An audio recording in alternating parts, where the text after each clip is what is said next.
Good morning, everybody. My name is Jesse Meekum. Welcome to another Whiteboard Wednesday. I'm the founder of youneedabudget.com, and I use these few minutes to just talk about anything to do with the software, the business, things we're working on, features, just basically anything you guys want to talk about.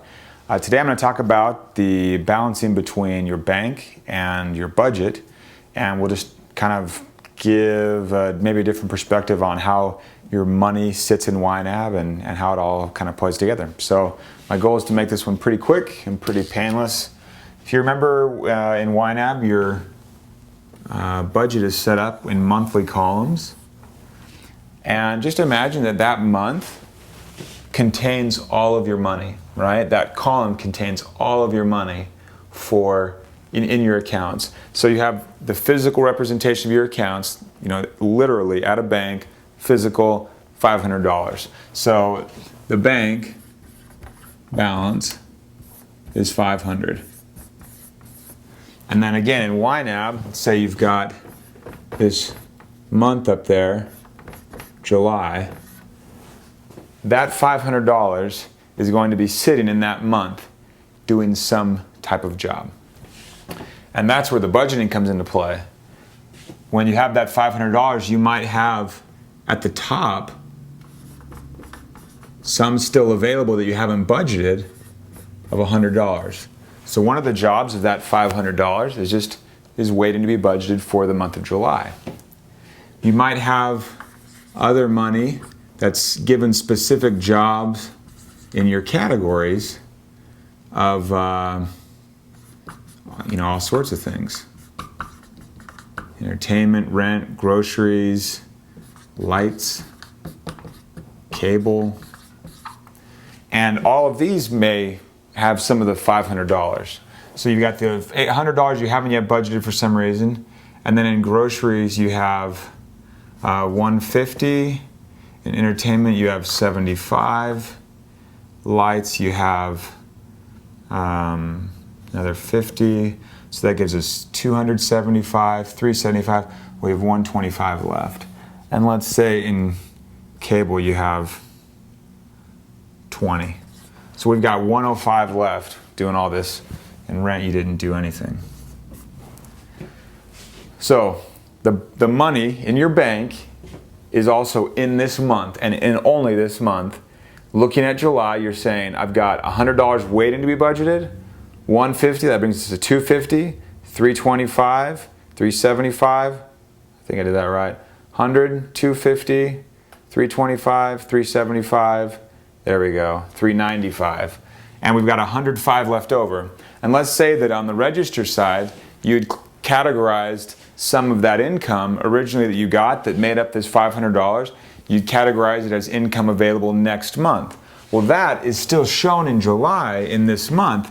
It's just down here at the bottom in the footer.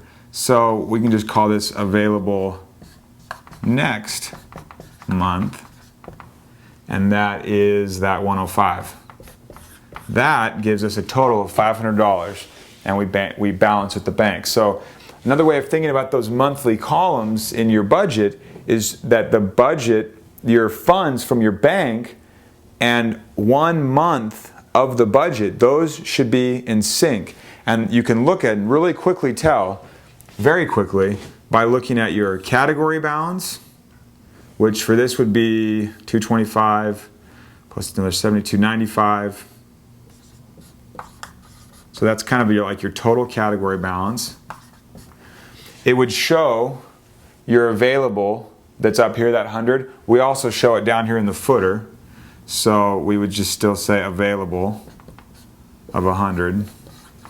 And then we also show available next month of 105. Those three numbers right here, those will always equal your bank balance as long as you've categorized everything that should have been categorized and not categorized things like transfers that shouldn't have been categorized. So I look at this and I do this equation. I make sure I've budgeted to 0, and then I look at my category balance and I look at next month's available, and that will always equal my bank balance. It's just a check. So again, one last time.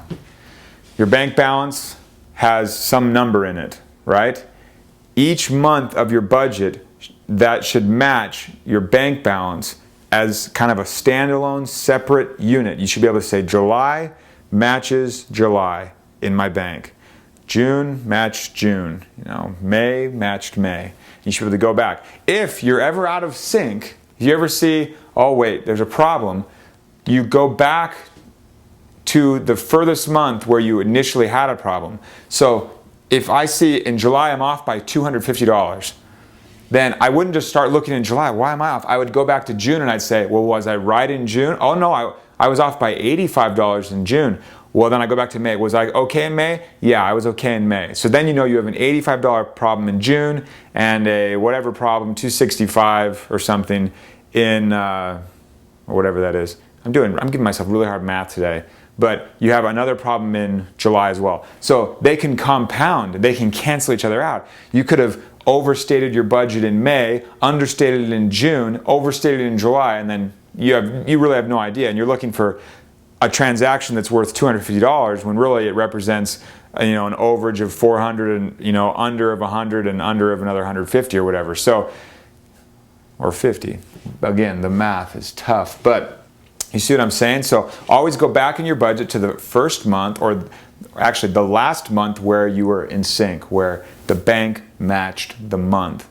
Okay, so hopefully that helped, and we will in the future try and have the software be a little smarter about helping you keep these in sync and kind of alert you when they're out of sync, because they should pretty much be they should be in sync all the time.